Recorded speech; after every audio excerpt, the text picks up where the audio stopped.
الحمد للہ رب العالمین والصلاة والسلام علی رسولہ الکریم اما بعد۔ مؤلف اس بات کا جواب دے رہے تھے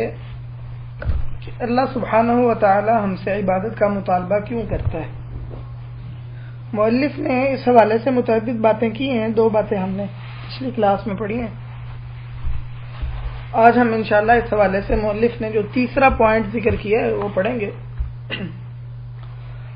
مؤلف کہتے ہیں ثالثا عبادت اللہ لأنہ اہل لأن یعبد، اللہ تعالیٰ کی عبادت اس لیے ہے کیونکہ وہ اس لائق ہے کہ اس کی عبادت کی جائے۔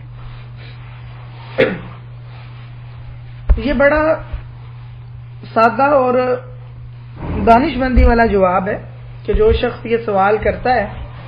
کہ ہم اللہ تعالیٰ کی عبادت کیوں کرتے ہیں، تو اس کو کہا جائے کہ اللہ سبحانہ و تعالیٰ عبادت کا اہل ہے، اور جو جس کا اہل ہو اس سے اس کی اہلیت کے مطابق رویہ رکھنا، یہی تو عقل مندی اور دانائی ہوتی ہے، وگرنہ مجنون اور عقل مند شخص میں کوئی فرق ہی نہ رہ جائے۔ دیکھیں کہ مجنون اور پاگل شخص،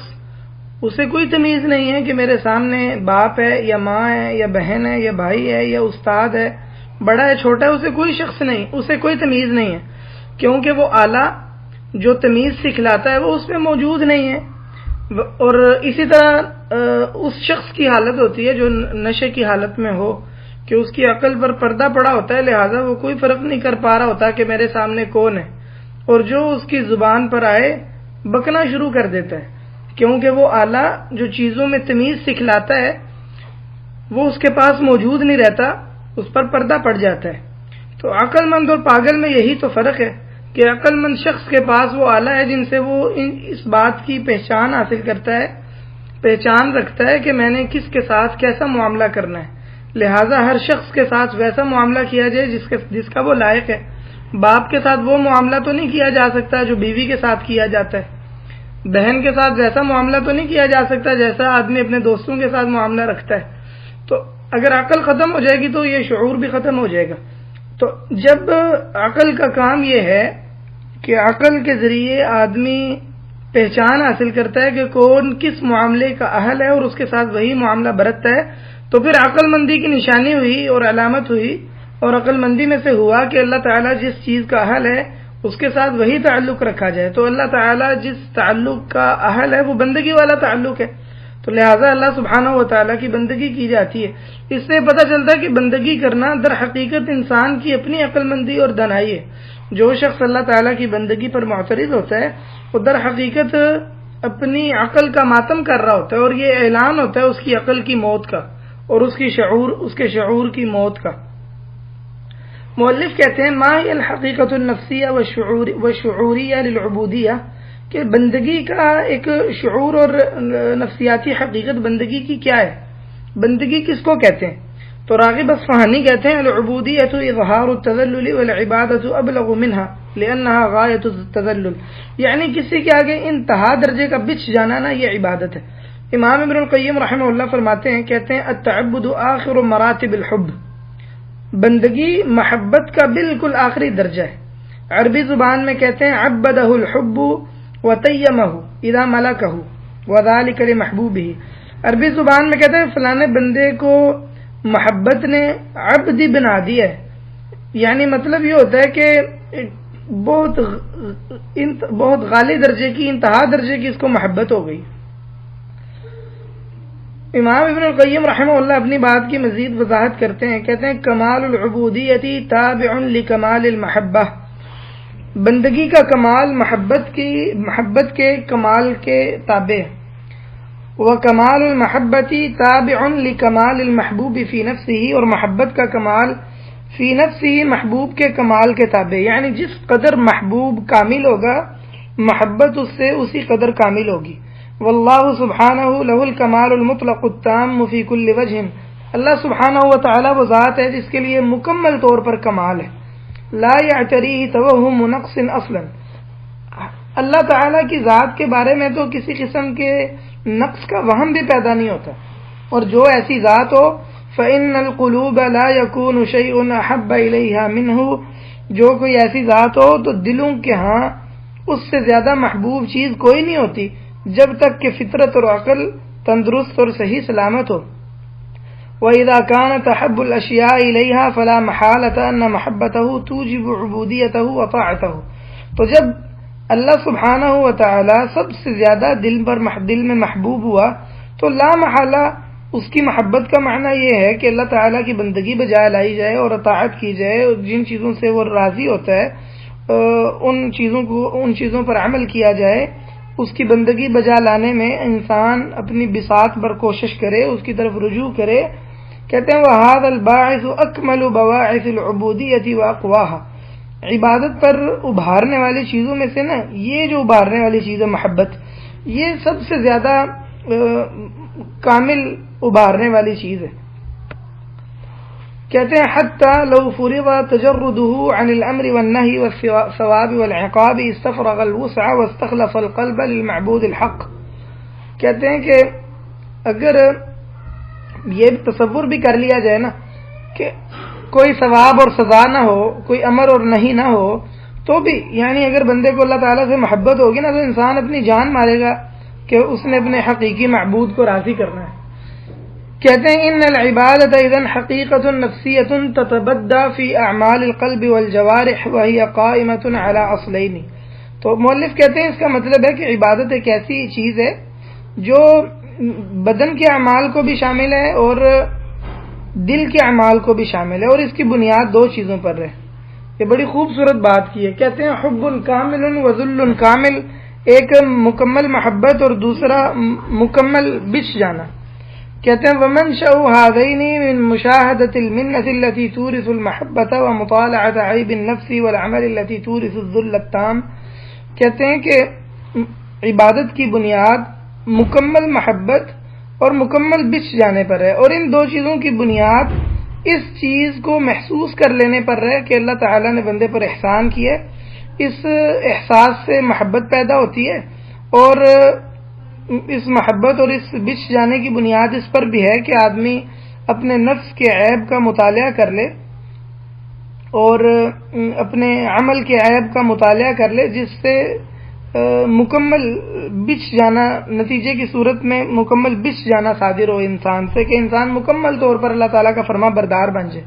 کہ ایک طرف اللہ تعالیٰ کا مجھ پر انعام اتنا زیادہ ہے، احسان اتنا زیادہ ہے، تو دوسری طرف میرا عمل اور میرا نفس اتنا کوتاہ کار ہے. فرماتے ہیں فالعبادت اذن حقیقت ملازمۃ لحقیقت ثنائیۃ الخالق والعبد. کہتے ہیں کہ گویا خلاصہ یہ ہے کہ عبادت خالق اور بندے کا جو تعلق ہے نا، اس کے ساتھ ایک چھپک رہنے والی حقیقت ہے جو بندے اور خالق کے ساتھ تعلق رکھتی ہے، عطا کرنے والے اور عطا یافتہ کے ساتھ، انعام کرنے والے اور انعام یافتہ کے ساتھ تعلق رکھتی ہے. تو گویا عبادت ایک ایسی فضیلت والی چیز ہے جو انسان اپنی بصیرت سے پہچانتا ہے. یہ کوئی فری مل جانے والا عطیہ نہیں ہے، یا ایسا بوجھ نہیں ہے کہ جس بوجھ کو اٹھانے پر عقل مند لوگ چیخ پڑتے ہوں، بلکہ انسان جتنی ترقی کرتا جاتا ہے اللہ تعالیٰ کو پہچاننے میں اور اس کی عظمت کے ادراک میں، تو اتنا ہی آدمی محسوس کرتا ہے کہ اس کو عبادت کی کتنی ضرورت ہے. فرماتے ہیں اذ العبادۃ اعلان للحب، کیونکہ عبادت تو محبت کا اعلان ہے. ولا يمكن ان يعبد المرء ربہ حق العبادت الا ان يحبه اولا. یہ ممکن ہی نہیں ہے کہ بندہ اپنے رب تعالیٰ کی درست عبادت کرے الا یہ کہ سب سے پہلے اللہ تعالیٰ سے محبت کرے، اور جتنا اس محبت کی سیڑھی پر چڑھتا جائے گا اتنا ہی بندگی کے محراب میں مطمئن ہوتا جائے گا. سورہ فاتحہ میں ایاک نعبد و ایاک نستعین آیت 5ویں نمبر پر آتی ہے. پہلے اللہ تعالیٰ کی تعریف اور تمجید والی آیات ہیں، اللہ کی بزرگی بیان کی ہے، الحمدللہ رب العالمین الرحمن الرحیم. کیوں؟ کہتے ہیں اس لیے کہ بندگی در حقیقت اس کی بنیاد معرفت پر رہے اور معبود کی حقیقت کے اقرار پر رہے. تو اسی لیے سورہ فاتحہ میں عبادت والی بات کی تاکید وہ بعد میں آئی ہے. عبادت جس میں دعا اور رجا ہے، تو یہ بعد میں آنا ایسے ہی بلا مقصد نہیں ہے. قرآن پاک میں تو کوئی بھی ایسی چیز ترتیب نہیں ہے جو بلا مقصد ہو، بلکہ یہ ہے اس لیے یہ بتانے کے لیے کہ انسان کے اعضاء کا آخری سفر کا آخری شعوری منزل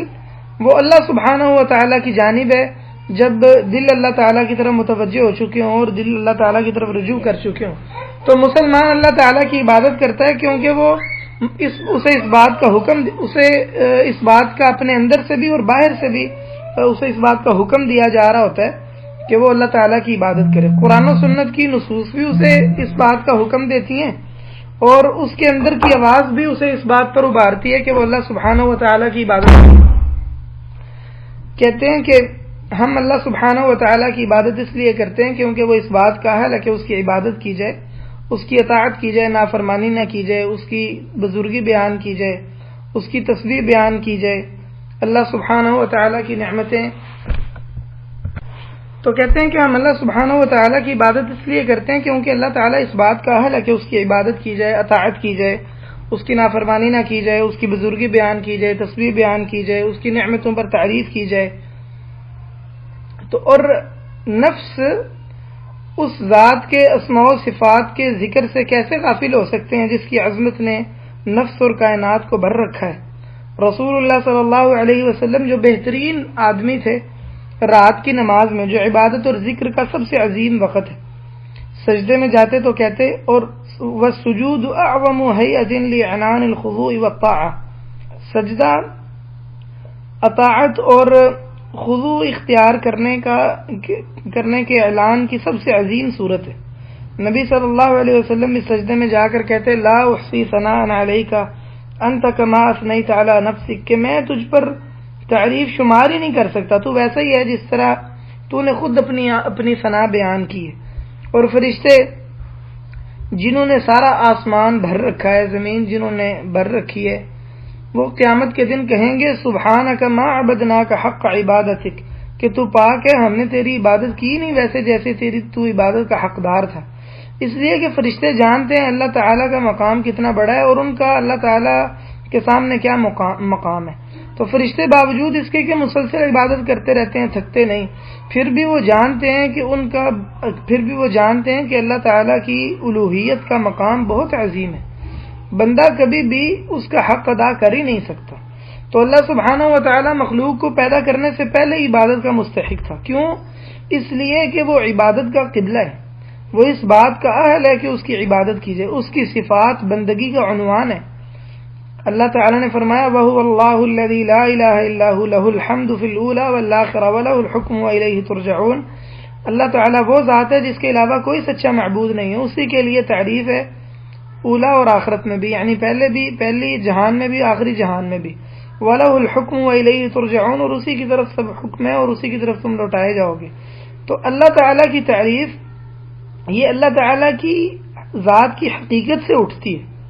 اللہ تعالیٰ کی ذات ہی اس بات کی حقدار ہے کہ اس کی عبادت کی جائے، چاہے اللہ تعالیٰ کی جانب سے ہمیں کوئی فضل نہ بھی پہنچے، اور پھر بھی اللہ تعالیٰ عبادت کا مستحق ہے. جبکہ معاملہ یہ ہے کہ ہمیں تو اللہ تعالیٰ کی طرف سے اتنی خیر اور نعمتیں پہنچتی ہیں، پھر وہ عبادت کا مستحق کیوں نہیں ہوگا؟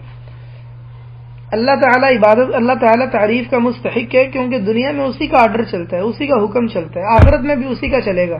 تو وہ دنیا کا مالک ہے اور دنیا کا قیوم بھی وہی ہے. آخرت کا مالک ہے، آخرت میں عدل کرے گا، احسان کرنے والے کو جزا دے گا. اللہ تعالیٰ نے فرمایا الحمدللہ الذی لہ ما فی السماوات وما فی الارض ولہ الحمد فی الآخرہ وہو الحکیم الخبیر، کہ تمام تعریفیں اس اللہ تعالیٰ کے لیے جس کے لیے وہ کچھ ہے جو آسمانوں میں ہے اور زمین میں ہے، اسی کے لیے آخرت میں تعریف ہے اور وہ بڑی حکمت والا خوب خبر رکھنے والا ہے. تو یہ حیرت انگیز مخلوق یہ اس بجھے ہوئے نفس کو ہلا چھوڑتی ہے کہ انسان اپنے پیدا کرنے والے اس عجیب جہان کو پیدا کرنے والے خالق سے غافل نہ ہو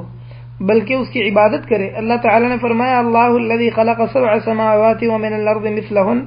يتنزل الامر بینہن لتعلموا ان اللہ علی کل شیء قدیر وان اللہ قد احاط بکل شیء علما،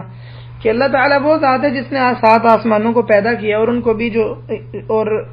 زمینوں میں سے بھی اللہ تعالیٰ نے اسی جیسی پیدا کی ہیں، یعنی 7 زمینیں پیدا کی ہیں، ان کے درمیان اللہ تعالیٰ کا حکم اترتا ہے تاکہ تم جان لو کہ اللہ تعالیٰ ہر چیز پر خوب قدرت رکھنے والا ہے اور اللہ تعالیٰ نے علم کے لحاظ سے ہر چیز کا احاطہ کر رکھا ہے. تو زمین و آسمان کے درمیان جو کچھ ہے، یہ ساری مخلوق،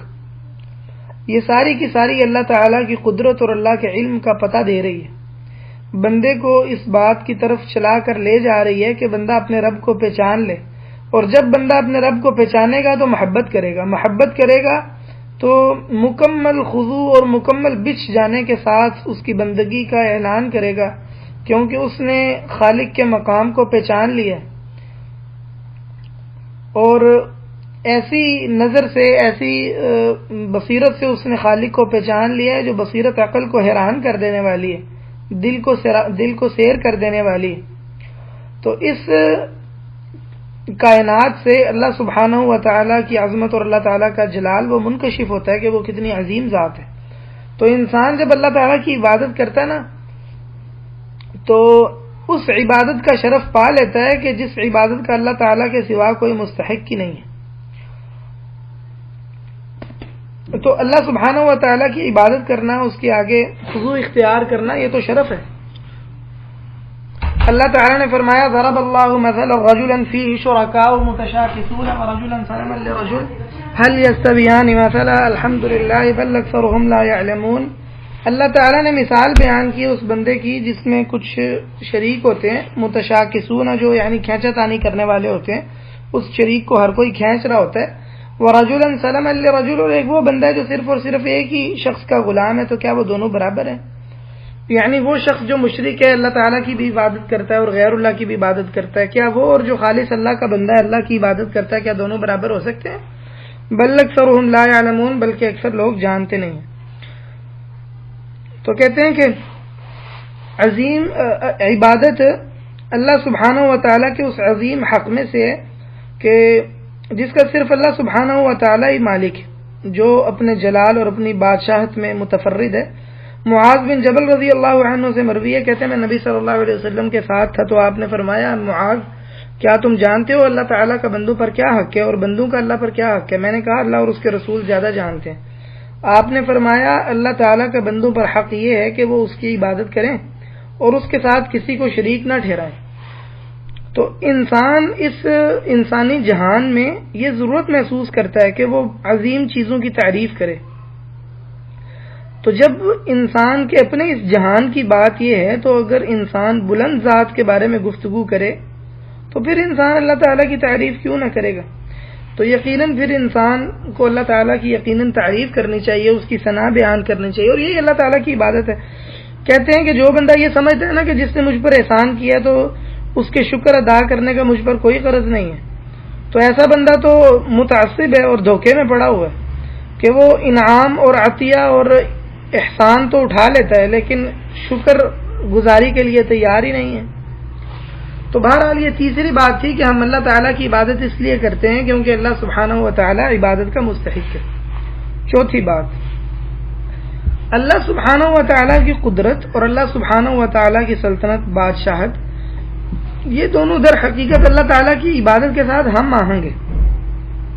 کہتے ہیں کہ جو اعتراض کرتا ہے نا کہ اللہ تعالیٰ عبادت ہم سے کیوں طلب کرتا ہے، گویا وہ یہ سمجھتا ہے کہ اللہ تعالیٰ کی ذات، اللہ تعالیٰ کی قدرت،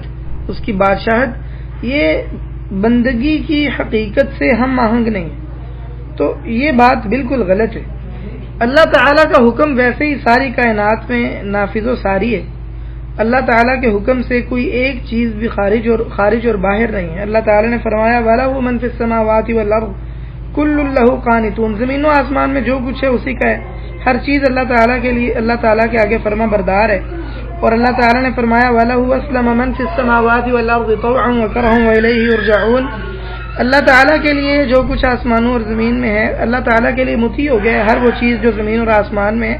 خوشی خوشی بھی اور نہ چاہتے ہوئے بھی، اور اسی کی طرف وہ لوٹائے جائیں گے۔ تو انسان کی جو اختیاری اطاعت ہے در حقیقت وہ اس کائنات جو کہ جبری طور پر اللہ تعالیٰ کے حکم کے آگے جھکی ہوئی ہے، انسان کی عبادت در حقیقت اس کے ساتھ ہم آہنگ ہے۔ انسان اس بات کا پابند ہے کہ اللہ تعالیٰ کی عبادت کرے اور اپنے نفس کو اس پر صبر کرنے والا بنائے۔ اللہ تعالیٰ نے فرمایا رب السماوات والارض وما بینہما فاعبدہ واصطبر لعبادتہ هل تعلم له سمیہ، کہ آپ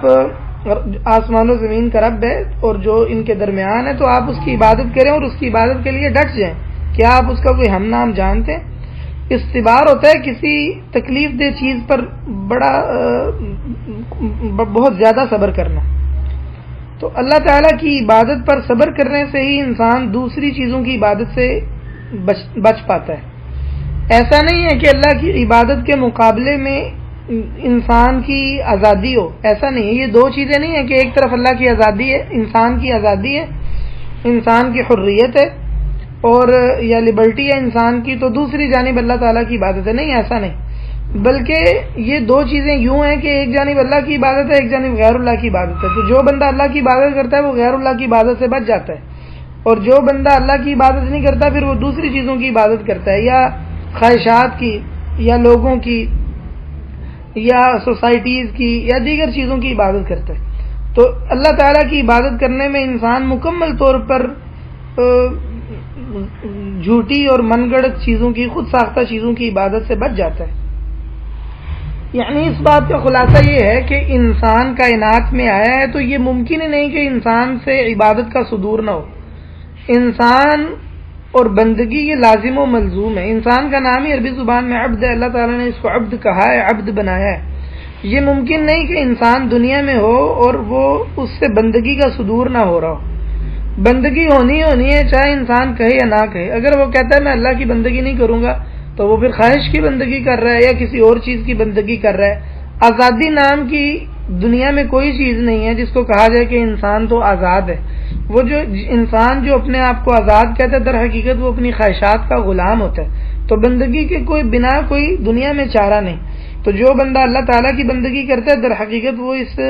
کائنات کو جس ترتیب پر اللہ تعالیٰ نے بتایا ہے اس ترتیب میں ہم آہنگ ہو رہا ہوتا ہے،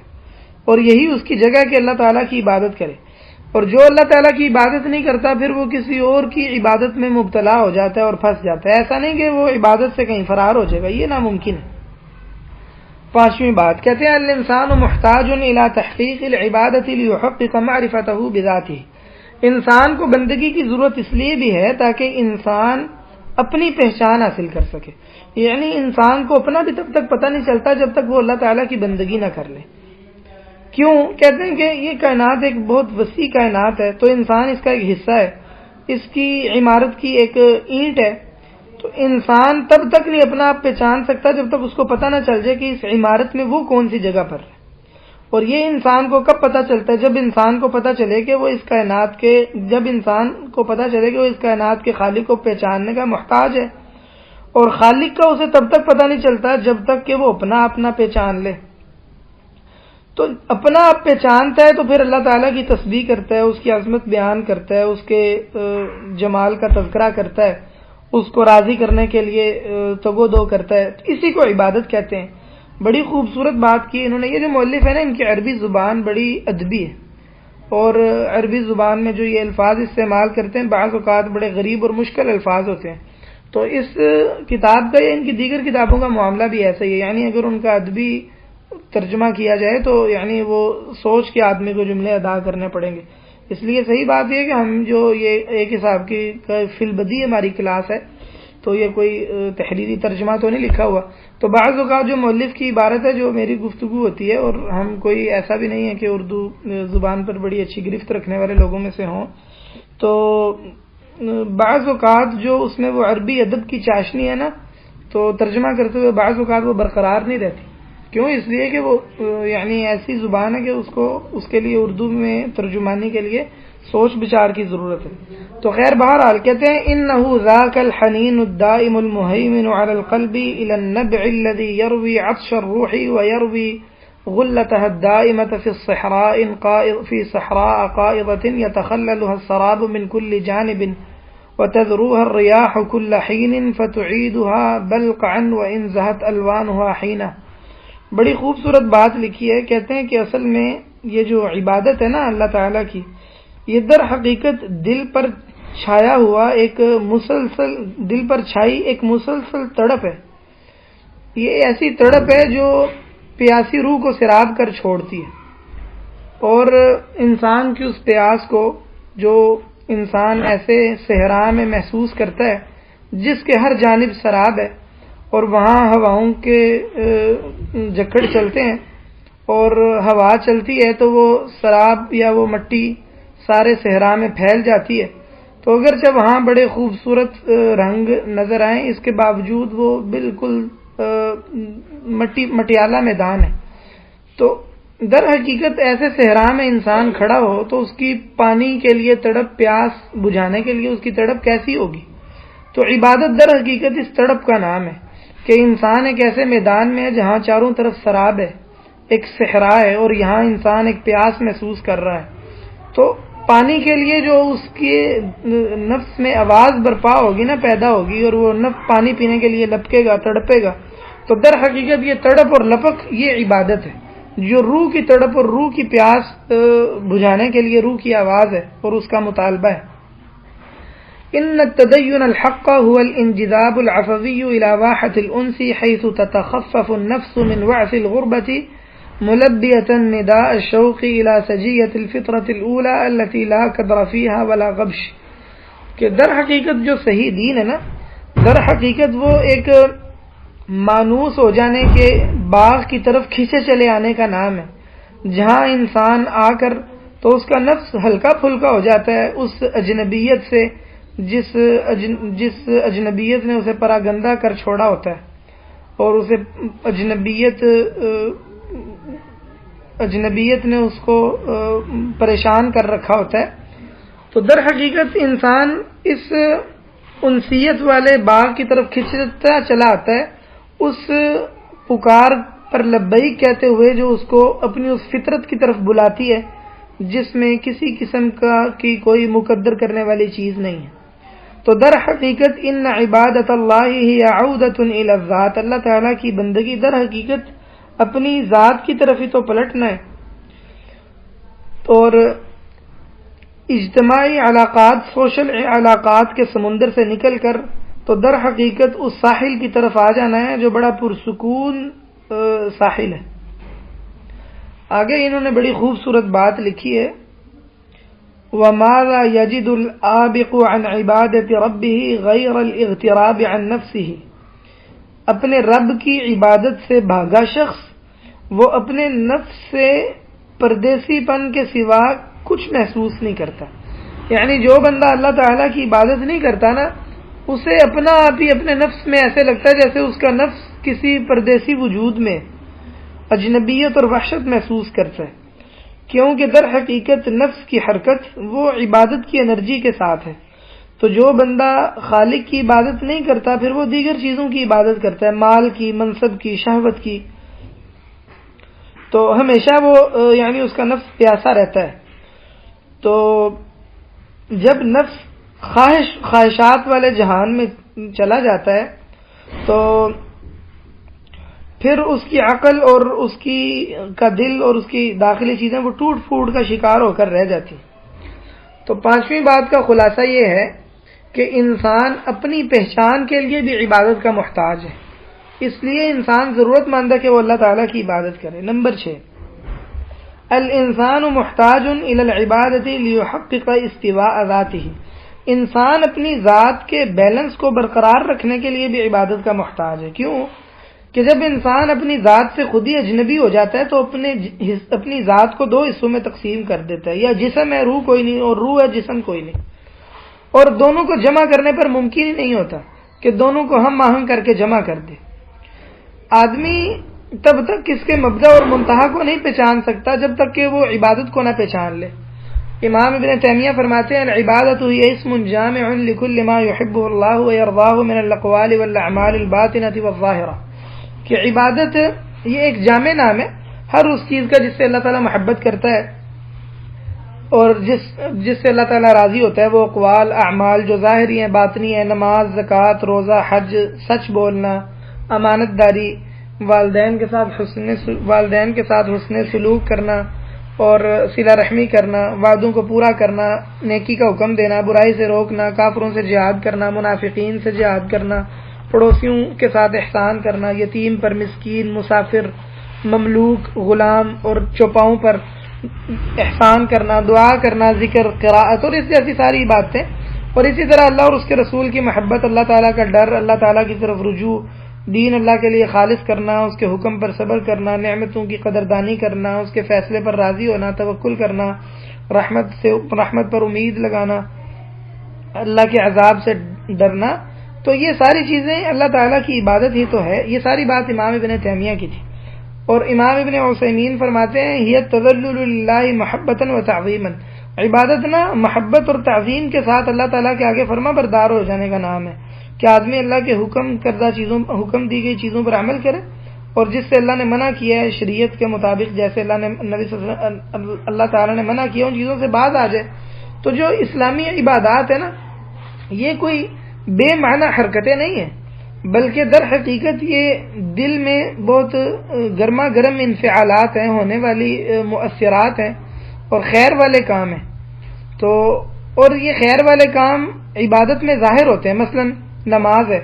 تو نماز برائی سے روکتی ہے، اللہ تعالیٰ نے فرمایا ان الصلاۃ تنہی عن الفحشاء والمنکر۔ اسی طرح روزے سے اس سے تقوی پیدا ہوتا ہے، اللہ تعالیٰ نے فرمایا کتب علیکم الصیام کما کتب علی الذین من قبلکم لعلکم تتقون۔ اور حج کے بارے میں اللہ تعالیٰ نے فرمایا کہ وَأَذِّن فِي النَّاسِ يَأْتُوكَ بِالْحَجِّ يَأْتُوكَ رِجَالًا وَعَلَى كُلِّ ضَامِرٍ يَأْتِينَ مِنْ كُلِّ فَجٍّ عَمِيقٍ لِيَشْهَدُوا مَنَافِعَ لَهُمْ وَيَذْكُرُوا اسْمَ اللَّهِ۔ تو اس میں اللہ تعالیٰ کا ذکر ہے اور انسان کے اپنے منافع ہیں۔ اللہ تعالیٰ نے فرمایا وَاذْكُرُوا اسْمَ اللَّهِ فِي أَيَّامٍ مَّعْلُومَاتٍ عَلَىٰ مَا رَزَقَهُم مِّن بَهِيمَةِ الْأَنْعَامِ فَكُلُوا مِنْهَا وَأَطْعِمُوا الْبَائِسَ الْفَقِيرَ۔ اور زکوٰۃ ہے، اس کے ساتھ انسان کا تزکیہ ہوتا ہے، پاکیزگی حاصل ہوتی ہے۔ اللہ تعالیٰ نے فرمایا خذ من اموالهم صدقة تطهرهم وتزكيهم بها وصل عليهم ان صلاتك سكن لهم والله سميع عليم۔ تو در حقیقت جو عبادات ہیں نا، ان کے ساتھ ہی یہ شامل ہے کہ انسان برائی سے باز آ جاتا ہے، فقیر کو کھانا کھلاتا ہے، مال پاک ہو جاتا ہے، نفس کا تزکیہ ہوتا ہے، اور اس کے علاوہ دیگر خیر اور رحمت کے دروازے کھلتے ہیں۔ تو در حقیقت عبادت کوئی صرف اور صرف معنی اور مقصد سے خالی حرکتوں کا نام نہیں ہے، بلکہ در حقیقت عبادت انسان کی تہذیب اور تزکیے کا نام ہے، جس کے ذریعے سے انسان پر بہت ساری خیر کے دروازے کھلتے ہیں۔ اسی لیے نبی صلی اللہ علیہ وسلم نے فرمایا مثل الذی یذکر ربہ والذی لا یذکر ربہ مثل الحی والمیت۔ جو بندہ اللہ تعالیٰ کا ذکر کرتا ہے اور وہ بندہ جو اللہ کا ذکر نہیں کرتا، تو ان کی مثال زندہ اور مردہ کی ہے۔ تو عبادت فالعبادت حیات للقلب والروح، عبادت دل کی اور روح کی زندگی کا نام ہے۔ وبغیرها ينخلع المرء عن معنى الوجود ليغدو جثة تدب على الارض بغیر ارادة واعیہ۔ عبادت کے بغیر آدمی در حقیقت ایک ایسا وجود ہے جو جثہ بن کر، صرف ایک لاش بن کر، بغیر کسی شعور اور ارادے کے زمین پر رینگ رہا ہوتا ہے، اور ایک اپنے آپ کے لیے خود ہی ایک مشکل زندگی کی بنیاد ڈالتا ہے۔ اللہ تعالیٰ نے فرمایا وَمَنْ أَعْرَضَ عَنْ ذِكْرِي فَإِنَّ لَهُ مَعِيشَةً ضَنْكًا۔ جو میرے ذکر سے اعراض کرے گا نا، اس کی تنگ زندگی ہوگی۔ یعنی جو بندہ عبادت نہیں کرتا تو در حقیقت وہ خود ہی اپنے آپ کو ایک ایسی زندگی میں مبتلا کر رہا ہوتا ہے، ایک ایسی زندگی جینے پر مجبور کر رہا ہوتا ہے جو انسان کے لیے تنگی اور مشقت والی ہے۔ عبادت سے انسان کو اپنی روح کی غذا اور غنا ملتی ہے۔ رسول اللہ صلی اللہ علیہ وسلم نے فرمایا اگر میں سبحان اللہ الحمدللہ کہوں اور لا الہ الا اللہ واللہ اکبر کہوں تو احب الی مما طلعت علیہ الشمس، جن چیزوں پر سورج طلوع ہوتا ہے نا، یہ بات مجھے ان چیزوں سے زیادہ محبوب ہے، یعنی پوری دنیا سے زیادہ محبوب ہے۔ والعبادۃ بذلک لیست احمالا من الاوجاع یئن بها الظہر وانما هي عند العارفین راحۃ القلب۔ عبادت کوئی تکلیفوں کا وہ بوجھ نہیں ہے جن سے انسان کی کمر وہ آواز دینے لگتی ہے، بلکہ عارفین کے نزدیک یہ دل کی راحت اور سکون کا نام ہے۔ فخر الدین رازی کہتے ہیں من عرف فوائد العبادت طاب له الاشتغال بها وثقل علیہ الاشتغال بغیرها۔ جو بندہ عبادت کے فوائد پہچانتا ہے تو اسے عبادت میں مشغول رہنا بڑا اچھا لگتا ہے، اور دیگر چیزوں میں مشغول ہونا اس پر بڑا گراں گزرتا ہے۔ تو جو بندہ صحیح طور پر اللہ تعالیٰ کی پہچان حاصل کر لے، عبادت کو سمجھ لے، تو وہ عبادت سے فائدہ اٹھاتا ہے، اسے لذت محسوس ہوتی ہے اور اسے اپنے اوپر بوجھ نہیں سمجھتا۔ تو امام ابن رجب رحمہ اللہ فرماتے ہیں کہ ایک بندے نے کہ حسن بصری نے کسی بندے سے کہا کہ اپنے دل کا علاج کرو۔ اللہ تعالیٰ کی بندوں سے ضرورت یہی ہے کہ بندے اپنے دل کی اصلاح کر لیں۔ یعنی اللہ تعالیٰ یہ چاہتا ہے کہ بندوں کے دل کی اصلاح ہو جائے، اور بندوں کے دل کی اصلاح تبھی ہے جب دلوں میں اللہ کی معرفت آ جائے، عظمت، محبت، اللہ کی خشیت، اللہ کا خوف، اللہ کی امید، اللہ پر توکل، یہ سب چیزیں آ جائیں، اور یہی توحید ہے، اور یہی لا الہ الا اللہ کا معنی ہے۔ دلوں کی خیر، دلوں کی اصلاح تب تک ممکن نہیں ہے، دل تب تک صحت مند نہیں ہو سکتے جب تک دلوں کا معبود وہ ذات نہ ہو جس سے دل در حقیقت محبت کرتے ہیں، اسے پہچانتے ہیں، اسے ڈرتے ہیں، اور وہ اللہ تعالیٰ ہے جو لا شریک ہے، اس کا کوئی شریک نہیں۔ اگر کوئی اللہ تعالیٰ کے سوا زمین و آسمان میں معبود ہوتا جس سے محبت کی جاتی، جس کی عبادت کی جاتی، تو زمین و آسمان خراب ہو جاتے۔ اللہ تعالیٰ نے فرمایا لو کان فیہما آلہۃ الا اللہ لفسدتا، اگر اللہ سبحانہ و تعالیٰ کے علاوہ کوئی معبود ہوتا تو یہ زمین و آسمان خراب ہو جاتے۔ تو عالم علوی اور عالم سفلی یعنی آسمان، کہکشائیں اور زمین، ان سب کی اصلاح اور درستگی اس بات کے ساتھ مشروط ہے کہ ان تمام چیزوں کی حرکتیں اللہ کے لیے ہوں، اور جسم کی حرکت دل کی حرکت کے تابع پیروکار ہے، فالو کرتی ہے جسم کی حرکت دل کی حرکت کو۔ اگر دل کی حرکت اور دل کا ارادہ اللہ کے لیے ہوگا تو جسم بھی سارا صحیح ہو جائے گا، اور اگر دل کی حرکت اور ارادہ غیر اللہ کے لیے ہوگا تو جسم کی حرکت بھی دل کی حرکت کی وجہ سے خراب ہو جائے گی۔ یہ ساری امام ابن رجب رحمہ اللہ کی بات تھی۔ تو اللہ تعالیٰ تو بندہ اللہ کی عبادت نہ بھی کرے تو اللہ تعالیٰ تو الوہیت والی صفات سے متصف ہے۔ ہاں بندہ اگر اللہ کی عبادت نہ کرے تو بس ایک بیابان بھول بھلیوں میں ہوتا ہے، ایسی بیماری میں ہوتا ہے جس میں کوئی عافیت نہیں۔ انسان تب بھی درست ہو سکتے ہیں انسان کے نفوس جب عبادت گاہوں میں انسان کے دل اللہ تعالیٰ سے ڈر جائیں۔ تو یہ چھٹی بات تھی کہ اللہ تعالیٰ کی عبادت کرنے کی وجہ یہ ہے کہ انسان اپنی روح اور جسم کے بیلنس کو برقرار رکھنے کے لیے بھی اللہ تعالیٰ کی عبادت کا محتاج ہے، وگرنہ انسان کی روح ایک صرف اور صرف ایک وحشتناک سی چیز بن جائے گی اور بھوکی اور پیاسی رہے گی، اور انسان کا جسم صرف ایک لاش ہوگا جو زمین پر بغیر کسی ارادے اور شعور کے رینگتا اور چلتا پھرتا ہوگا۔ روح اور جسم کا کوئی آپس میں ہم آہنگی والا تعلق نہیں ہوگا، بلکہ روح جسم کو کاٹ کھائے گی اور جسم روح کو کاٹ کھائے گا۔ ساتویں بات، العبادت مادۃ الاختبار، عبادت کیوں ضروری ہے؟ اللہ تعالیٰ کیوں بندگی کا مطالبہ کرتا ہے؟ کیونکہ عبادت سے ہی بندوں کا امتحان ہے۔ اللہ نے فرمایا وما خلقت الجن والانس الا لیعبدون، کہ میں نے جن و انس کو صرف اس لیے پیدا کیا کہ میری عبادت کرے۔ اور اللہ تعالیٰ نے فرمایا کہ اگر تیرا رب چاہتا تو سب کو ایک ہی امت بنا دیتا، لیکن یہ مسلسل اختلاف کریں گے سوائے اس کے جس پر تیرا رب رحم کرے، اور اسی لیے اللہ تعالیٰ نے ان کو پیدا کیا ہے۔ اور تیرے رب کا کلمہ وہ مکمل ہو چکا ہے کہ اللہ تعالیٰ ضرور بالضرور جہنم کو جنوں اور انسانوں سے بھرے گا۔ تو اللہ تعالیٰ نے انسانوں کو پیدا تو اس لیے کیا ہے کہ اللہ تعالیٰ انسانوں کو آزمائے، اسی لیے اللہ تعالیٰ نے اختیار دیے۔ مؤلف نے زمخشری جو کہ معتزلی تھے ان کا کلام ذکر کیا ہے، جس کا خلاصہ یہ ہے کہ انسان کو اللہ تعالیٰ نے اختیار دیا ہے کہ انسان اپنے اختیار سے جو ایمان لانا چاہتا ہے ایمان لے آئے، جس بندے نے کفر کرنا ہے وہ کفر کر لے، تاکہ انسان کی آزمائش ہو سکے کہ انسان اللہ سبحانہ و تعالیٰ کی عبادت کرتا بھی ہے یا نہیں کرتا۔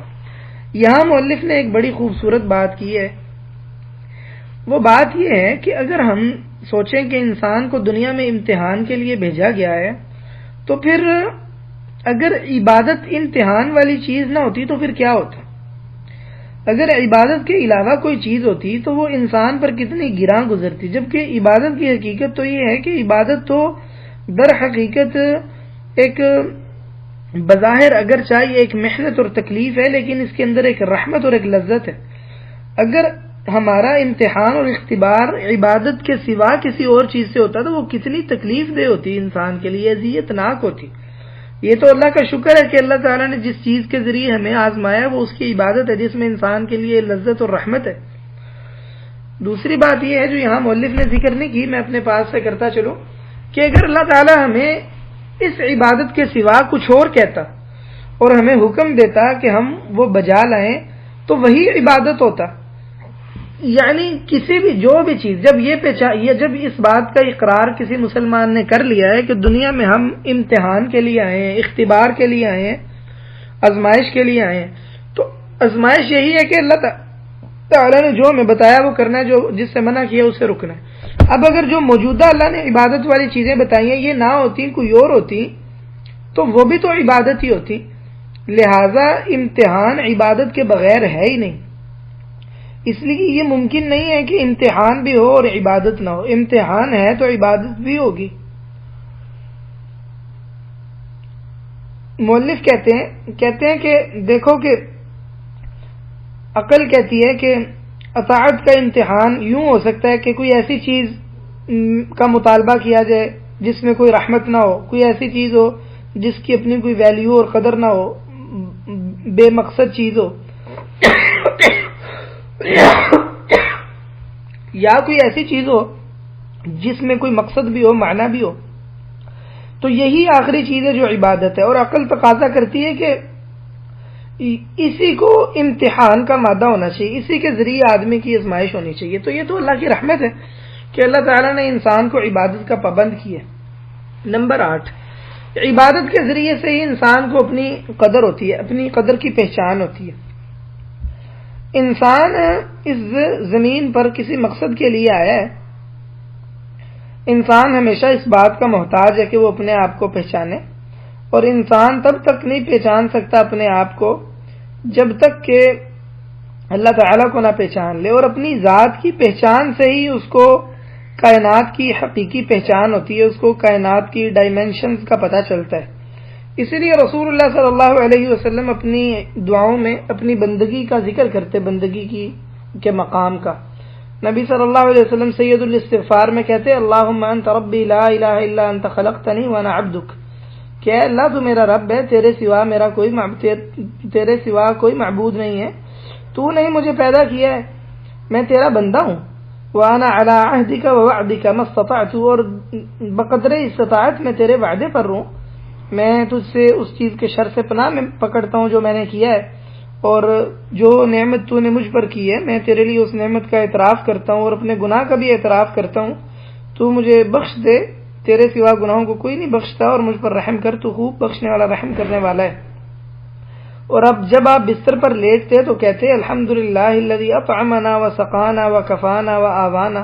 تمام تعریفیں اس اللہ کے لیے جس نے ہمیں کھلایا پلایا، ہمیں کافی ہو گیا، ہمیں جگہ دی۔ کتنے لوگ ہیں جن کو نہ کوئی جگہ دینے والا ہے، نہ ان کو کوئی کفایت کرنے والا ہے۔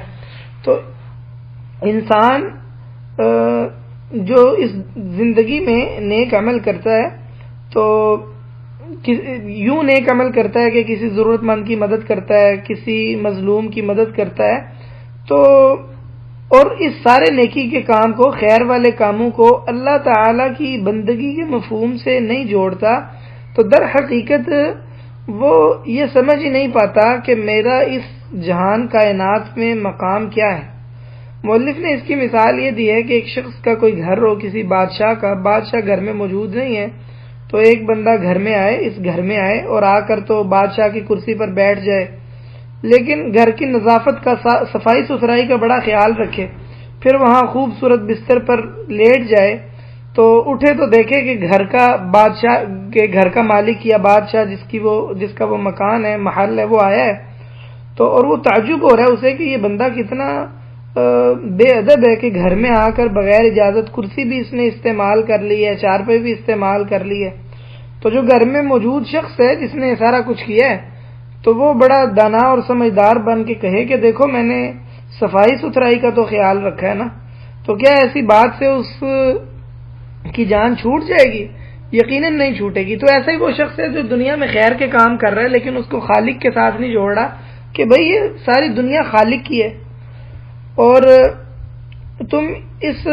جہان میں اپنی مرضی کی چیزیں استعمال کر رہے ہو اور تصرف کر رہے ہو، تو کیا خیال ہے کہ جو اس جہان کا خالق ہے وہ تمہیں چھوٹ دے دے گا؟ اس میں نہیں دے سکتا، اس لیے کہ سارا جہان اللہ تعالیٰ کا ہے، لہٰذا لازم ہے کہ ہر چیز اللہ تعالیٰ کی رضا اور اجازت سے استعمال کی جائے، اسی کی مشیت اور اسی کے شرعی حکم کے مطابق استعمال کی جائے۔ نمبر 9، اللہ تعالیٰ یہ محبت کرتا ہے کہ اللہ تعالیٰ اور بندے کے درمیان گفتگو ہو، بات ہو، اور اللہ تعالیٰ بندے سے کچھ طلب کرے۔ کہتے ہیں کہ لوگ یہ سمجھتے ہیں، یہ بڑی اہم بات ہے، یہ جو ابھی ہم پوائنٹ پڑھنے لگے ہیں، کہتے ہیں لوگ یہ سمجھتے ہیں کہ عبادت بس انسان کی آواز اور کچھ ایسی حرکت کا نام ہے جو آسمان تک اٹھا لی جاتی ہے، تو ایسا بندہ ہی پوچھتا ہے کہ اللہ تعالیٰ ہم سے عبادت کا مطالبہ کیوں کرتا ہے، حالانکہ ایسا نہیں ہے۔ شریعت ہمیں بتاتی ہے کہ بندگی کی روح تو اصل میں اللہ اور بندے کے درمیان سرگوشی ہے، بندے کی اللہ تعالیٰ سے قربت کا نام ہے، اور اللہ تعالیٰ بندے کو اپنی رحمت عطا کرتا ہے، بندے سے محبت کرتا ہے، تو در حقیقت یہ دونوں جانب سے تعلق ہوتا ہے۔ اللہ سبحانہ و تعالیٰ حدیث قدسی میں کہتے ہیں میں نے نماز کو اپنے اور بندے کے درمیان دو حصوں میں تقسیم کر دیا، اور میرے بندے کے لیے وہ ہے جو وہ سوال کرے۔ جب بندہ کہتا ہے نا الحمدللہ رب العالمین، اللہ تعالیٰ کہتا ہے میرے بندے نے میری تعریف کی ہے۔ جب بندہ کہتا ہے الرحمن الرحیم، اللہ تعالیٰ کہتا ہے میرے بندے نے میری ثنا کی ہے۔ جب بندہ کہتا ہے مالک یوم الدین، اللہ تعالیٰ کہتا ہے میرے بندے نے میری بزرگی بیان کی ہے۔ بعض روایات میں آتا ہے اللہ تعالیٰ کہتا ہے میرے بندے نے میری طرف اپنا معاملہ سپرد کر دیا۔ جب بندہ کہتا ہے نا ایاک نعبد و ایاک نستعین، تو اللہ تعالیٰ کہتا ہے یہ میرے بندے کے لیے اور یہ میرے اور میرے بندے کے درمیان ہے، میرا بندہ اب جو سوال کرے گا اس کو وہ ملے گا۔ اور جب بندہ آخری آیت پڑھتا ہے اہدنا الصراط المستقیم سے آخر تک، تو اللہ تعالیٰ کہتا ہے یہ میرے بندے کے لیے اور میرے بندے کے لیے وہ ہے جو وہ سوال کرے گا۔ ایک روایت میں اللہ تعالیٰ نے فرمایا میں نے اپنے اور بندے کے درمیان نماز کو دو حصوں میں تقسیم کر دی ہے، آدھی اس کے لیے اور آدھی میرے لیے، آدھی میرے بندے کے لیے۔ یہ نماز بندہ دن میں ایک سے زائد مرتبہ پڑھتا ہے، ہر مرتبہ انسان بیدار دل کے ساتھ اس نماز کو ادا کرتا ہے، اور اللہ تعالیٰ سن رہا ہوتا ہے، اور اللہ تعالیٰ اپنی رضا اور محبت سے یہ بات سنتا ہے، اور اللہ تعالیٰ کرم والی عطا سے اسے نوازتے ہوئے اللہ تعالیٰ اس کے کلمات سنتا ہے۔ اور مسلمان ہر حالت میں اپنے رب سے قریب ہوتا ہے، اللہ تعالیٰ کے ساتھ جب چاہے نماز کے ذریعے اللہ تعالیٰ سے ہم کلام ہو سکتا ہے، جیسا کہ حدیث میں کہ اللہ سبحانہ و تعالیٰ نے فرمایا انا عند ظن عبدی بی، کہ میں اپنے بندے کے گمان کے مطابق ہوتا ہوں اس کے ساتھ، اور جب وہ میرا ذکر کرتا ہے تو میں اس کے ساتھ ہوتا ہوں۔ اگر وہ اپنے نفس میں میرا ذکر کرتا ہے تو میں اپنے نفس میں ذکر کرتا ہوں، اگر وہ جماعت میں میرا ذکر کرے تو میں ایسی جماعت میں ذکر کرتا ہوں جو ان کی جماعت سے بہتر ہے، یعنی انسانوں کی جماعت سے، فرشتوں کی جماعت۔ اور اگر ایک بلشت میرے قریب ہوتا ہے تو میں ایک ذراع قریب ہوتا ہوں، یعنی ایک ہاتھ، اور اگر وہ ایک ہاتھ قریب ہو تو میں ایک باع قریب ہوتا ہوں، یعنی جیسے دونوں ہاتھ کھولے ہوتے ہیں نا ویسے۔ اور جب وہ میرے پاس چل کر آتا ہے تو میں اس کے پاس دوڑ کر آتا ہوں۔ تو ذکر اور تقرب اللہ اور بندے کے درمیان در حقیقت یہی بندگی کے مفہوم کی گہرائی کو پختگی ہے، اسی میں عبادت کے مفہوم کے معنی کی پختگی ہے، اور یہ صرف اور صرف کوئی ایسا بے معنی جھک جانا اللہ تعالیٰ کے آگے نہیں ہے جو کسی معنی سے خالی ہو، بلکہ حقیقتاً دونوں جانب اتصال ہوتا ہے۔ تو اللہ تعالیٰ یہ پسند کرتا ہے کہ بندہ اللہ تعالیٰ سے تعلق رکھے، اور حالانکہ اللہ تعالیٰ کو بندے کی ضرورت نہیں، بلکہ بندے کا اللہ تعالیٰ سے ذکر کرنا، اتنا بندے کو اللہ تعالیٰ کا ذکر کرنا محبوب نہیں انسان کا، جتنا اللہ تعالیٰ کو انسان کا اپنا ذکر کرنا محبوب ہے۔ اور بندہ اللہ تعالیٰ کے اس طرح قریب نہیں ہوتا جیسے اللہ تعالیٰ بندے کے قریب ہوتا ہے، اور بندہ اتنی تیزی سے اللہ کے قریب نہیں ہوتا جتنا اللہ تعالیٰ بندے کے تیزی سے قریب ہوتا ہے جل وعلا۔ تو عبادت در حقیقت یہ خالق اور مخلوق میں ایک تعلق کا نام ہے، ایک اتصال کا نام ہے، جس کے ذریعے سے انسان اللہ تعالیٰ سے سرگوشی کرتا ہے، اللہ تعالیٰ سے دعا کرتا ہے، اللہ تعالیٰ کو پکارتا ہے، اپنے دل کے خیال اللہ تعالیٰ کو کہہ ڈالتا ہے، جو کچھ وہ کہنا چاہتا ہوتا ہے، جو غم ہے وہ اللہ تعالیٰ کے آگے بیان کرتا ہے، خوشیوں کا اللہ تعالیٰ سے مطالبہ کرتا ہے۔ تو در حقیقت یہ اللہ اور بندے کے درمیان ایک اتصال ہے۔ نمبر 10، عبادت ہی جزا اور بلند مقام کے مستحق ہونے والے کے مستحق شخص کو پہچاننے کا طریقہ ہے، یعنی کون ہے جس کو اللہ تعالیٰ بلند جزا سے نوازے اور بلند مرتبہ اسے ملے، تو یہ عبادت کے بغیر ممکن نہیں۔ انسان کی زندگی در حقیقت با مقصد زندگی ہے، جبکہ ملحد کی زندگی بیکار ہوتی ہے، جیسے کوئنٹن سمتھ کہتا ہے اپنی کتاب میں، نیچے مؤلف نے حوالہ دیا ہے، کتاب کا نام ہے theism atheism and big bang cosmology. تو یہ ملحد کہتا ہے کہ ہم بغیر کسی چیز سے آئے، یعنی نتھنگ سے آئے ہیں، ہم کسی چیز نے ہمیں وجود نہیں بخشا اور بغیر کسی سبب کے آئے ہیں، اور ایسے ہی ہم دنیا سے چلے جائیں گے، بلا مقصد آئے ہیں، کسی چیز نے ہمیں پیدا نہیں کیا۔ جبکہ مومن کی زندگی ایسی نہیں ہے، مومن زندگی میں کسی اچھے مقصد کے لیے آیا ہے، اور وہ یہ کہ دنیا میں بھی کامیاب ہو جائے اور آخرت میں بھی دوزخ سے بچ کر کامیاب ہو جائے، جنت میں داخل ہو جائے، اعلیٰ درجے اس کو مل جائے۔ اللہ تعالیٰ نے اسی لیے لوگوں کو پیدا کیا ہے کہ اللہ تعالیٰ لوگوں کو آزمائے، اور پھر جو نیکی کا عمل کرتے ہیں اللہ تعالیٰ انہیں جنت میں داخل کر دے۔ تو در حقیقت یہ عبادت تمہید ہے اس ہمیشہ رہنے والی نعمت کو پانے کے لیے جو کبھی ختم ہونے والی نہیں ہے۔ اور اللہ تعالیٰ تھوڑی سی بندے کی عبادت پر بہت عظیم جزا دیتا ہے، جیسے نبی صلی اللہ علیہ وسلم نے فرمایا کہ جو بندہ سبحان اللہ وبحمدہ 100 مرتبہ کہتا ہے اس کے گناہ جھڑ جاتے ہیں، اگرچہ سونے کی جھاگ کے برابر بھی کیوں نہ ہو۔ اور آپ نے فرمایا کیا تم میں سے کوئی عاجز آ گیا کہ وہ ایک دن میں 1000 نیکیاں کمائے؟ تو کسی نے پوچھا کہ کیسے کمائے گا؟ تو آپ نے فرمایا 100 مرتبہ تسبیح کہے گا تو 1000 نیکیاں لکھی جائیں گی یا 1000 گناہ مٹا دیے جائیں گے۔ تو آدمی کو اتنی چھوٹی چھوٹی سی نیکیوں پر کتنے عظیم جزا ملتی ہے، چھوٹی چھوٹی نیکیوں پر کتنے زیادہ گناہ مٹا دیے جاتے ہیں۔ تو یہ نہیں کہ انسان کی نیکی ہے تو اسی برابر کا اسے اجر ملتا ہے، نہیں، بلکہ نیکی بہت چھوٹی ہوتی ہے۔ نیکی کا وزن کھجور کے اوپر جو چھلکا ہوتا ہے نا اتنا بھی نہیں ہوتا، لیکن اللہ تعالیٰ اس کے بدلے میں اتنا آدمی کو عطا کرتا ہے۔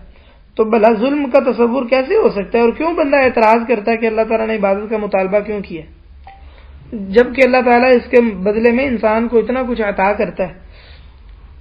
11ویں بات، اللہ تعالیٰ سے انسان پناہ طلب کرتا ہے تو اللہ تعالیٰ گویا وعدہ کرتا ہے کہ میں تمہاری مدد کروں گا، اور ہم جانتے ہیں یہ پناہ طلب کرنا اللہ تعالیٰ کی بہترین عبادات میں سے ایک عبادت ہے۔ مؤلف کہتے ہیں اللہ تعالیٰ کی عظیم عبادتوں میں سے ایک یہ کہ اللہ تعالیٰ سے انسان مدد طلب کرے، اور جب پریشان ہو بندہ تو اللہ تعالیٰ سے پناہ مانگے پریشانیوں سے۔ حدیث میں ہے کہ دعا ہی عبادت ہے، تو دعا ہی عبادت کا بڑا مظہر ہے۔ اللہ تعالیٰ نے فرمایا وقال ربکم ادعونی استجب لکم من الذین یستکبرون عن عبادتی سیدخلون جہنم داخرین، کہ تمہارا رب کہتا ہے کہ مجھے پکارو میں تمہاری پکار کا جواب دوں گا،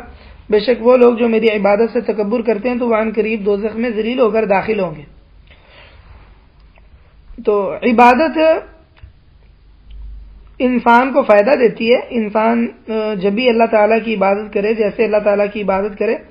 تو عبادت سے فائدہ ہی فائدہ دیتی ہے۔ اگر نبی صلی اللہ علیہ وسلم کی دعاؤں کو آدمی دیکھے تو آدمی دیکھتا ہے کہ نبی صلی اللہ علیہ وسلم اللہ تعالیٰ سے مدد طلب کیا کرتے تھے، اللہ تعالیٰ سے مانگتے اپنی ضرورت کی چیزوں کو، جیسا کہ حدیث میں نبی صلی اللہ علیہ وسلم دعا کرتے اللہم رب السماوات ورب الارض ورب العرش العظیم وربنا ورب كل شيء فالق الحب والنوى منزل التوراة والانجیل والفرقان۔ تو یہ ساری بات کہہ کے نبی صلی اللہ علیہ وسلم اللہ تعالیٰ کو کہتے اقض عنا الدین واغننا من الفقر، کہ تو ہم سے قرض اتار دے اور ہمیں فقر سے غنی کر دے۔ اور آپ اپنے صحابہ کو کہتے کہ یہ دعا پڑھا کرو جب سونے کے لیے لیٹتے ہو، اللہم اسلمت وجہی الیک، کہ اے اللہ میں نے اپنا چہرہ وہ تیرے آگے مطیع کر دیا ہے، اپنا معاملہ تیرے سپرد کر دیا ہے، اپنی پشت تیری طرف لگا چھوڑی ہے، تجھ سے رغبت اختیار کرتے ہوئے اور تجھ سے ڈرتے ہوئے، تیرے سوا نہ کوئی پناہ گاہ ہے اور نہ کوئی نجات کی جگہ ہے، سوائے تیرے کوئی نجات پناہ کی جگہ نہیں تجھ سے۔ ہم تیری اس کتاب پر ایمان لائے ہیں جو تو نے نازل کی، اور تیرے نبی پر ایمان لائے ہیں جو تو نے مبعوث کیا ہے۔ اور نبی صلی اللہ علیہ وسلم صحابہ کو کہتے ہیں کہ ہر نماز کے بعد معوذتین پڑھا کرو، اور معوذتین میں پناہ ہی تو ہے، اللہ تعالیٰ کی آدمی پناہ پکڑتا ہے جو علیم قدیر اور رحیم رب ہے۔ اسی طرح سجدہ ہے، آدمی سجدے میں سب سے زیادہ اللہ تعالیٰ کے قریب ہوتا ہے، اور خضوع اختیار کرنے کی سب سے اچھی صورت وہ سجدے کی ہے، اسی لیے سجدے میں دعا زیادہ قریب ہوتی ہے۔ تو عبادت در حقیقت اللہ تعالیٰ سے مدد کو طلب کرنا ہے کہ تاکہ آدمی کسی نعمت کو حاصل کرے اور کسی پریشانی کو اپنے پاس سے دور کرے۔ تو یہ کوئی یہ بس خالی کسی صورت کا نام نہیں ہے کہ جس میں کوئی حرکت اور جس کا کوئی نتیجہ نہ ہو، بلکہ یہ معنی خیز حرکت کا نام ہے عبادت۔ تو اس 11ویں نمبر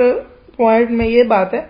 کہ انسان اللہ سبحانہ و تعالیٰ کی عبادت کرتا ہے تو یہ عبادت در حقیقت اللہ تعالیٰ سے مدد طلب کرنا ہے جو انسان کے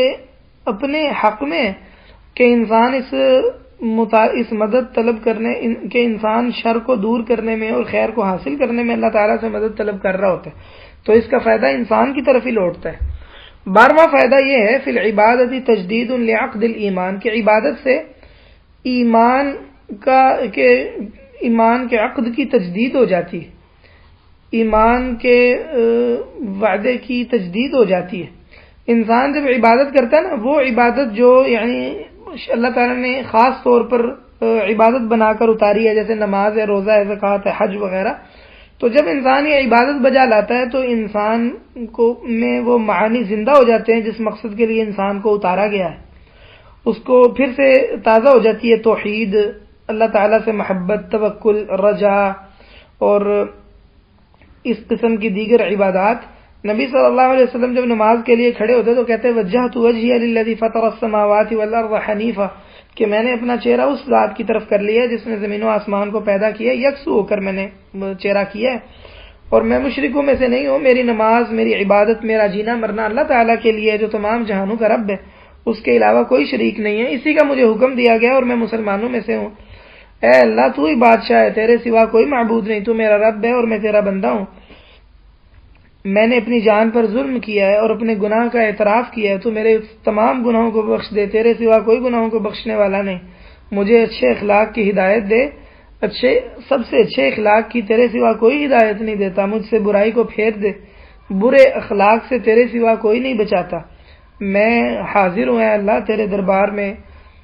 خیر ساری تیرے ہاتھ میں، شر تیری طرف نہیں ہے، میں تیرے ساتھ ہوں اور تیری طرف ہوں،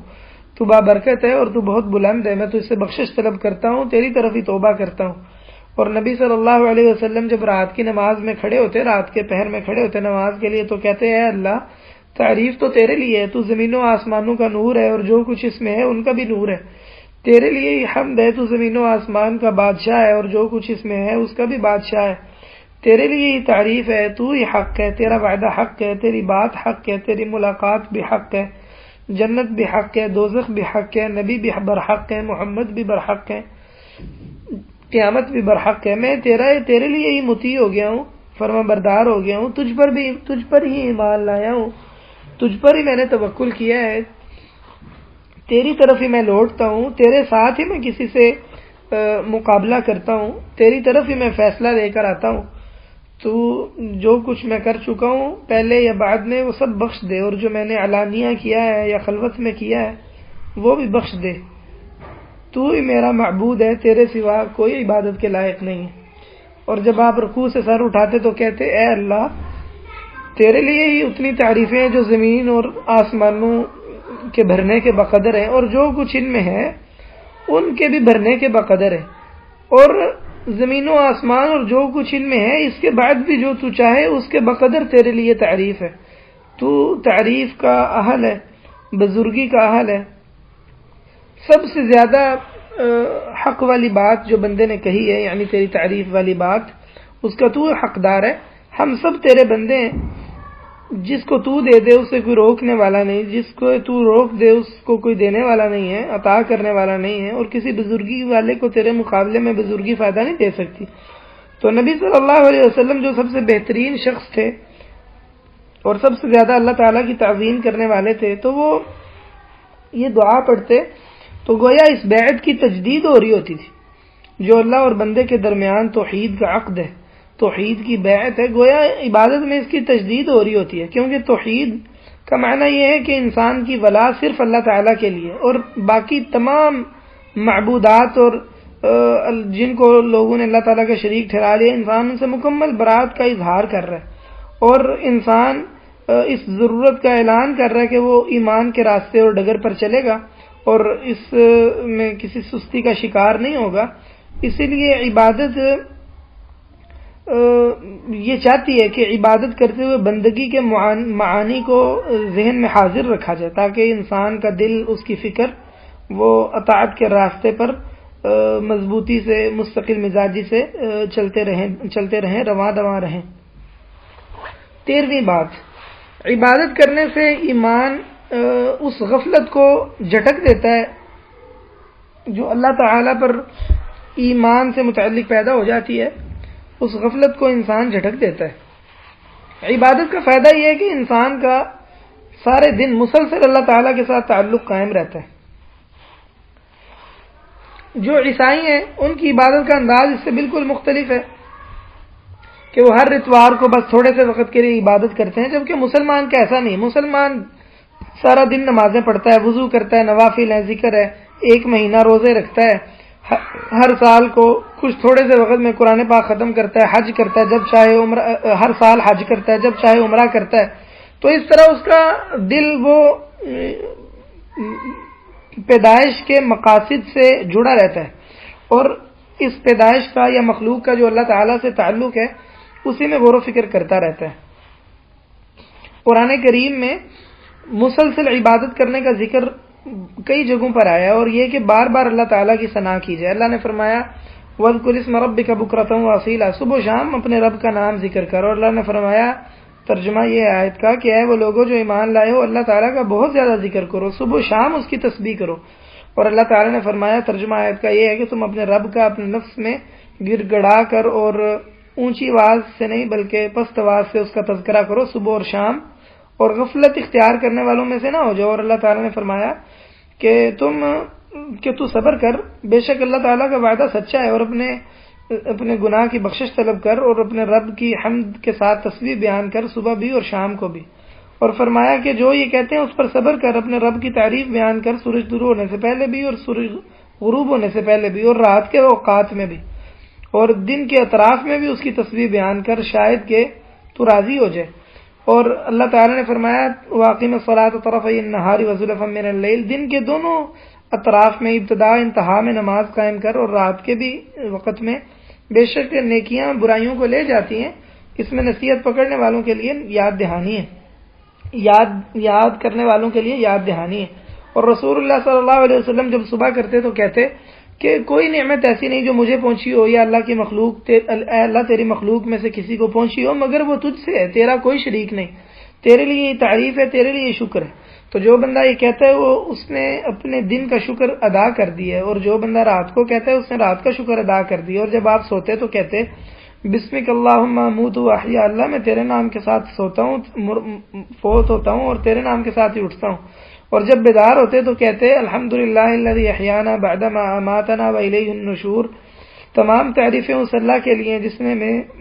مرنے کے بعد زندہ کیا اور اسی کی طرف اٹھ کر جانا ہے۔ رات کے اگر کسی پہر میں بیدار ہوتے تو کہتے لا الہ الا انت سبحانک، اے اللہ تیرے سوا کوئی معبود نہیں ہے، اللہم استغفرک لذنبی واسألک رحمتک، اے اللہ میں اپنے گناہ پر تجھ سے بخشش طلب کرتا ہوں اور اپنی تیری رحمت کا سوال کرتا ہوں، اللہم زدنی علما، اے اللہ میرے علم میں اضافہ فرما، ولا تزغ قلبی بعد اذ ہدیتنی، اور جب تو نے مجھے ہدایت دی ہے تو میرے دل کو پھر کجرو نہ بنا دے، وہب لی من لدنک رحمہ، اور اپنے پاس سے مجھے رحمت عطا کر، بے شک تو ہی وہاب ہے۔ اور آپ اپنے صحابہ کو سکھاتے کہ جب صبح کرو تو یوں کہا کرو اللہم بک اصبحنا وبک امسینا وبک نحیا وبک نموت والیک المصیر، کہ اللہ تیرے ساتھ ہی ہم نے صبح کی، تیرے ساتھ ہی ہم نے شام کی، تیرے ساتھ ہی زندہ ہوتے ہیں، تیرے ساتھ ہی فوت ہوتے ہیں اور تیری طرف ہی پلٹنا ہے۔ اور جب شام ہوتی تو کہتے اللہم بک امسینا وبک اصبحنا وبک نحیا وبک نموت والیک النشور، کہ اللہ تیرے ساتھ ہی ہم نے شام کی، تیرے ساتھ ہی صبح کی، تیرے ساتھ ہی ہم زندہ ہوں گے، تیرے ساتھ ہی ہم فوت ہوں گے اور تیری طرف ہی اٹھ کر جانا ہے۔ جب نماز سے فارغ ہوتے تو کہتے لا الہ الا اللہ وحدہ لا شریک لہ لہ الملک ولہ الحمد وہو علی کل شیء قدیر، اللہم لا مانع لما اعطیت ولا معطی لما منعت ولا راد لما قضیت ولا ينفع ذا الجد منک الجد۔ اور ہر نماز کے بعد جب سلام پھیرتے تو کہتے لا الہ الا اللہ وحدہ لا شریک لہ لہ الملک ولہ الحمد وہو علی کل شیء قدیر، لا حول ولا قوة الا باللہ، لا الہ الا اللہ ولا نعبد الا ایاہ، لہ النعمت ولہ الفضل ولہ الثناء الحسن، لا الہ الا اللہ مخلصین لہ الدین ولو کرہ الکافرون۔ تو دل بڑی جلدی پلٹ جاتا ہے، بہت جلدی بھول جاتا ہے، غفلت طاری ہو جاتی ہے۔ تو جب بندہ صبح و شام اللہ تعالیٰ کا ذکر کرتا رہتا ہے تو یہ غفلتیں دل سے چھٹتی رہتی ہیں۔ صبح و شام انسان اللہ تعالیٰ کا ذکر کرتا ہے اور تو عبادت سے انسان کو چستی حاصل ہوتی ہے اور انسان کے دل کی رونق اور زندگی محفوظ ہو جاتی ہے اور خوشبودار رہتا ہے انسان کا دل، انسان کی روح اللہ تعالیٰ کے ذکر کی خوشبو کی بدولت۔ تو انسان اس بات اور عبادت انسان کی حفاظت کرتی ہے اس سے کہ انسان اپنے آپ میں اجنبیت محسوس کرے اور پردیسی پن محسوس کرے۔ 14ویں بات یہ ہے، مؤلف کہتے ہیں کہ عبادت کی اللہ تعالیٰ کی عبادت کرنے سے ہی کائنات کا جو نیچرل نظام ہے وہ برقرار رہتا ہے، درست ٹھہرتا ہے۔ کہتے ہیں کہ ہمارے اسلامی تصور کے مطابق ساری کائنات ہم آہنگ ہے۔ اللہ تعالیٰ نے جو قانون بنا رکھے ہیں ساری کائنات اس قانون کے تابع ہے۔ اللہ تعالیٰ نے فرمایا الم تر ان اللہ یسجد له من فی السماوات ومن فی الارض والشمس والقمر والنجوم والجبال والشجر والدواب وکثیر من الناس، کہ کیا آپ نے دیکھا نہیں کہ بے شک اللہ تعالیٰ کے لیے سجدہ کرتی ہے ہر وہ چیز جو آسمانوں میں ہے، زمین میں ہے، سورج، چاند، تارے، پہاڑ، درخت، چوپائے اور بہت سارے لوگ، تو ہر کوئی اللہ تعالیٰ کے آگے جھکا ہوا ہے اور اس سے وہ اپنے آپ کو الگ نہیں کر سکتا۔ اور اللہ تعالیٰ نے یہ بھی بتایا کہ اللہ تعالیٰ نے ساری کائنات انسان کے لیے مسخر کر دی ہے، جیسے ان آیتوں میں جو مؤلف نے درج کی ہے کہ اللہ تعالیٰ نے سورج، چاند، تارے مسخر کر دیے ہیں انسان کے لیے، سمندر کو مسخر کر دی ہے، اس سے انسان گوشت نکالتا ہے، زیور نکالتا ہے، اور باقی چیزوں کو اللہ تعالیٰ نے مسخر کر دی ہے۔ اسی طرح حیوانات ہیں، یہ بھی انسان کے لیے مسخر کیے گئے ہیں۔ اللہ تعالیٰ نے بتایا چوپائے اللہ تعالیٰ نے مسخر کیے ہیں، اور اونٹ اللہ نے مسخر کیے ہیں، اور اسی طرح بوجھ اٹھانے والے دیگر جانور ہیں، گھوڑے، خچر، گدھے وغیرہ، تاکہ انسان ان پر سوار ہو، اور خوبصورتی بھی ہے ان میں۔ تو اللہ تعالیٰ نے ان سب چیزوں کو انسان کے لیے مسخر کیا، حالانکہ انسان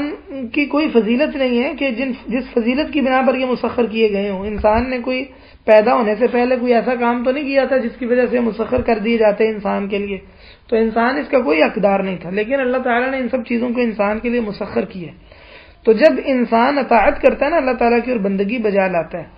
تو اس طرح کائنات کا جو نیچرل نظام ہے وہ مکمل ہو جاتا ہے کہ ذرے سے لے کے ایٹم سے لے کے کہکشاں تک جتنی چیزیں ہیں ان کا جو ایک حقیقی جو ان کی ترتیب تھی، ہر چیز اس ترتیب اور ڈگر پر چلنی شروع ہو جاتی ہے۔ تو انسان کی اصل میں فرما بردار انسان کی جو حرکت ہے اطاعت کرنے والے کی، تو وہ اللہ تعالیٰ کی مشیت اور اللہ کے حکم کے موافق ہوتی ہے۔ تو یوں ساری کائنات کا نظام وہ بالکل درست ٹھہرتا ہے۔ یہاں تک وہ باتیں مکمل ہو گئی ہیں۔ 14 باتیں مؤلف نے ذکر کی ہیں جس سے یہ واضح ہوتی ہے بات کہ انسان کو عبادت کی کس قدر ضرورت ہے اور کیوں اللہ سبحانہ و تعالیٰ نے عبادت کا انسان سے مطالبہ کیا ہے، اور یہ کہ اللہ سبحانہ و تعالیٰ ہماری عبادت کا محتاج نہیں بلکہ اللہ تعالیٰ کی عبادت ہماری ضرورت، ہمارا شرف ہے، اور اس کے بغیر انسان کے لیے کوئی چارہ نہیں، اور اس کے بغیر انسان کے لیے کوئی دنیا میں سکون اور راحت نہیں۔ اس کے بعد مؤلف نے یہ اعتراض ذکر کیا ہے، اعتراض یہ ہے کہ بعض لوگ یہ کہتے ہیں کہ اللہ تعالیٰ نے جب عبادت کا مطالبہ کیا ہے تو پھر اللہ سبحانہ و تعالیٰ ہمیں یہ بھی کہتا ہے کہ اللہ تعالیٰ ہم سے محبت کرتا ہے، تو عبادت کے مطالبے میں یہ بات نہیں آ جاتی کہ گویا اللہ تعالیٰ ہم پر بڑا بن رہا ہے اور ہم پر تکبر کر رہا ہے؟ اگر وہ محبت کرتا ہے تو اس کو پھر ہر چیز میں ہمارے ساتھ برابر ہونا چاہیے نا۔ اگر اس کی محبت ہم سے صحیح محبت ہے اگر ہم سے، تو انسان سے، پھر اس کو ہمارے برابر ہونا چاہیے۔ یہ کیا ہوا کہ وہ بڑا بن کے ہم سے مطالبہ کرتا ہے کہ ہماری عبادت کرو؟ یہ اعتراض ہے۔ تو مؤلف نے اس بات کا جواب دیا۔ أسرج خيولك يا أخ الإيمان وانهض لبعث العلم في الأوطان، فالعلم ميراث الرسول أمانة صلى الله عليه وسلم، فالعلم ميراث الرسول أمانة فاز الحفيظ لإرثه الرباني.